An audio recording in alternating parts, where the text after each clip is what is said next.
What are your memories of Muhammad Ali? How big an influence was he on you?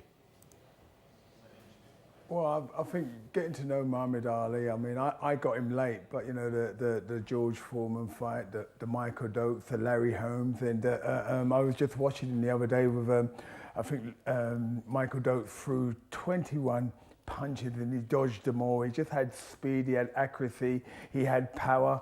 I mean, it's a sad loss for the world, but you know what, it's a joyous day for heaven, and I'm glad that he's not in any pain no more. And you know, he's one of them icons. You know, you had like, you know, Marilyn Monroe, you had James Dean, you had Pele, and Muhammad Ali was an iconic boxing figure. He made boxing today. Everyone tried to be like him, like the poetry, you know. He won the fights before he even stepped in the ring. What a man. Did you ever get the chance to meet him? What were sort of your impressions of him? I met him in Vegas, but I didn't really get a chance to shake his hand because there was so much of a massive crowd around him. So, but it was just nice to be in his presence, though. And you know, watching all the programs and you know, Michael Parkinson's, everything. I just loved everything about him. He was just a very iconic figure. That, you know, he was my dad's hero. Him and Pele. My dad just loved watching Ali. I mean, you know, he's such a unique character, isn't he?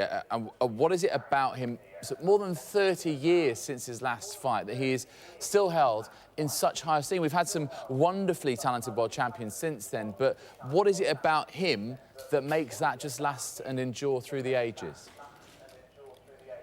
I think what it is, you look at sporting legends, all right, you look at Jesse Owens, would he compete with Usain Bolt? You've got Mark Spitz, would he compete with Michael Phelps? I don't.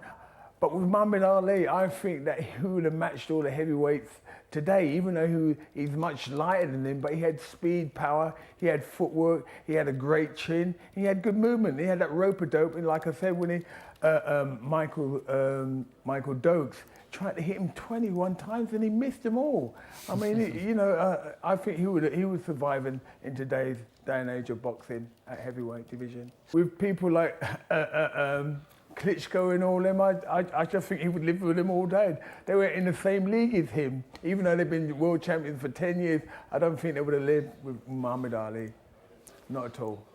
And just finally, do you ever get to sort of talk to Conor about him? I mean, I'm sure that he has his idols, you know, he's someone who's just making his way in the sport. Is a young fighter like Nigel Benn aware of all of this incredible history? Is that something that still motivates and inspires him as he starts his way in the sport? No, what Conor's like, he's more of a Mayweather. He's not like old school like us, you know what I mean?